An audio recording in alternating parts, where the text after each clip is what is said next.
TheLazyPeon! Towns. These are places we spend a lot of time in when leveling up, but once we hit level cap, there's not much reason to go back and visit these places. In this video, we're going to count the top 10 towns in the world of Warcraft. Just bear in mind this list is heavily subjective and the places on this list are mostly based on my experiences when leveling up for the first time.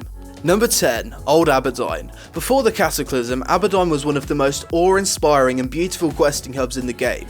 It had everything: stunning zone lighting, docks to take you to Meniful Harbour, plenty of quests, which was rare in vanilla, and a feeling of immersion from the Night Elf architecture and zone ambience. After the Cataclysm, however, Abaddon was completely destroyed and all that remains are the ruins of its former glory. Whenever I go back to visit Abaddon, I always get a feeling of sadness that one of the most stunning towns in the game is pretty much abandoned now. All you'll find is a few elementals and druids that you need to kill for some low level quests. The harbour's also totally broken and there's almost no reason to go back other than to remember the place it used to be. Maybe one day Blizzard will fix the zones destroyed by Deathwing's rampage, and those of you who started playing after the Cataclysm can see just how awesome Abaddon was back in the day. Number 9. Darkshire. Throughout the years, Darkshire for me has been one of the most unique and interesting towns in the game. As soon as you step into the zone of Duskwood, you feel a sense of unease due to the zone ambience, lighting and the creepy mobs you see patrolling the area. Darkshire is a town located to the east of Duskwood, a short distance away from the barren area of Deadwind Pass. One of the main things I like about Darkshire is how the town's laid out. All of the buildings are placed in a near circular fashion to create a town centre feel. This makes Darkshire a great place for roleplayers to meet before going out on an expedition to explore the zone. Another thing to mention is that most of the Darkshire NPCs carry torches. Not only does this add a sense of immersion, but it also creates a nice contrast between the dark and light parts of the town. Number 8. Vengeance Landing. This was the first place I got to visit once I bought the Wrath of the Lich King expansion on my Undead Mage, and wow, what a perfect place to introduce you to Northrend. As soon as you step foot off the Zeppelin, you're hit with this incredible sense of scale once you look up at the towering cliffs and the elevator that takes you to the top. Not only that, but the whole zone has some of my favourite Warcraft music tracks. Going back to Vengeance Landing always makes me feel nostalgic over the Wrath of the Lich King. I also remember how much I enjoyed the starting quests here. The whole initial levelling experience felt both fun and well paced, leaving me excited to see what I'd find once I got further into the zone.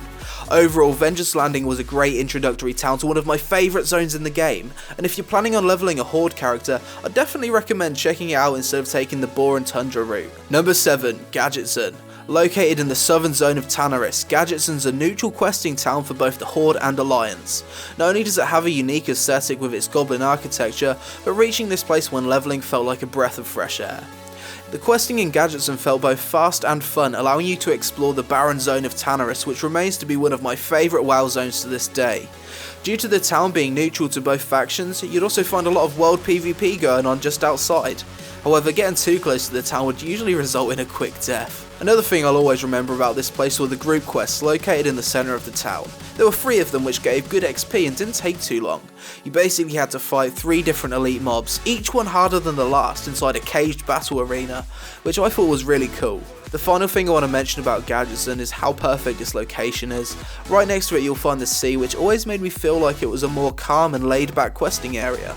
Number 6. Beautybay. Now if this video was solely based on appearance and aesthetics, Beautybay would win hands down as it's easily the most unique and best looking town on this list. As soon as you go there for the first time you'll see a bunch of waterfalls pouring down behind the buildings, and an island just outside the town guarded by a sea giant. I'm sure most of you decided to swim to the island to see what the giant was protecting, but it wasn't until the Cataclysm where we could see inside the island's giant goblin statue to find all the hidden treasure. Aside from aesthetics, Beautybay is one of the few towns on this list that actually give us a reason to go back at max level. The town has a bank, an auction house, a boat that takes you to Ratchet, and an NPC called Landro Longshot who you can speak with to redeem in-game items from the World of Warcraft trading card games. So if you're sick of having your Hearthstone set to one of the capital cities, Beautybay could be a nice alternative. Number 5. Old Turin Mill. Before the Cataclysm, all of the undead buildings and structures looked very different, and I personally prefer how they used to look from vanilla to Wrath. They weren't too over the top and they looked really creepy and abandoned. Turin Mill is a town that I have very fond memories of. It's located in the diverse zone of Hillsbrad foothills, which has caves, a mountain range and plenty of secret areas to explore. I remember coming here on my undead mage in late BC. The quests at Turin Mill were kinda strange. You'd do 2 or 3 of them then have to grind out the rest of your level before more could be unlocked. This however was no problem for me, as I was an aspiring gold maker who used to go up into the mountains killing mobs and mining ore. However, due to the Alliance town of South Shore being quite close to Turin Mill, I'd often come across Alliance players doing the same thing as me, and I'd often taunt them into turning their PvP on so I could stop them mining my ore. Overall, Turin Mill was a great town and questing hub, one that I really looked forward to. I feel as though the whole zone of Hillsbrad foothills kinda lost some of its charm after the Cataclysm, as South Shore was destroyed and the undead buildings were updated. Either way, I'll always remember Turin Mill in its former glory as a fun place to level in a lore-rich zone. Number 4, Shire. Shire is a small and cozy town located to the northwest of the Red Ridge Mountains. Similar to a few other towns on this list, Shire is primarily known for its aesthetics and is a hotspot for role-playing on many RP servers. The thing I love about this town is the feeling you get when you see it for the very first time. To get there when leveling, you need to go through the Elwyn Forest entrance to Red Ridge. From there you'll follow the path, eventually climbing a hill. Once you're at the top, you look over and in the distance you see Shire, a small modest town overlooking a lake. When I saw this for the first time, I was instantly filled with excitement to get over there, explore the town and see what quests were on offer. Depending on the time of day, Shire can also be one of the most colourful towns in the game. As the sun sets, there's a great contrast of colours. You have the orange of the Red Ridge rocks, the blue from Lake Everstill, green from the trees and the red from Shire's buildings. Overall, it feels like a cosy, relaxing place to level. Number 3, Old Brill.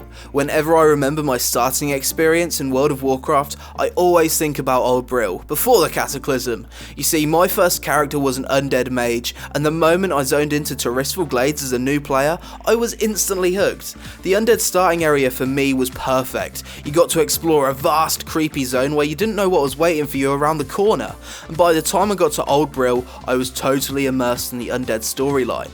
This town served as an excellent questing hub and stayed true to the Forsaken architecture, giving you a feeling of unease as you learned more about the secrets of the zone. One awesome aspect of Old Brill was found inside the inn, which had its own unique music. This was sadly removed though after the Cataclysm revamp. One thing I'll never forget about Old Brill were the stables, the place where I bought my very first mount. 60% riding speed felt so good. The other memory I have from Brill were the Argman family Crypts quest lines, which, if you haven't experienced it before, was a real ball breaker back in the day. I must have died over 10 times during that quest line due to how close together the mobs were, and after finally managing to complete it, I remember gleefully returning to Brill to collect my uncommon staff as a quest reward. Ah, the memories. Number 2, the Crossroads. If you've leveled a Turin, Orc or Troll, odds are you've experienced the Crossroads. This place serves as the central questing hub for the Barons and throughout the years has remained one of my favourite places to quest in. In terms of aesthetics, what I love about the Crossroads is it seems to be this huge shelter for weary Barons travellers to take refuge. You'll find a mixture of horde races here offering both services and quests. I also like how it's located directly in the centre of the Barons, a vast expanse of land inhabited by many dangerous beasts. Back when I leveled here for the very first time, I remember how great the questing was. You'd just go to town and take every quest without returning until they were all complete. Then you'd repeat the process. One of the most famous and well-known quest lines, Mancrick's Wife, was also picked up at the Crossroads, and you'd often see players spamming the infamous Barons chat with, "Has anybody seen Mancrick's Wife?" Aside from that, the Crossroads has always been a world PvP hotspot, and leveling here it's common to see the words "the Crossroads is under attack" pop up in chat. I myself have laid siege upon this town both on my own and with a group of heroes from my livestream, although the Horde never seemed to fail in gathering together a defense group. Such fun. Number 1.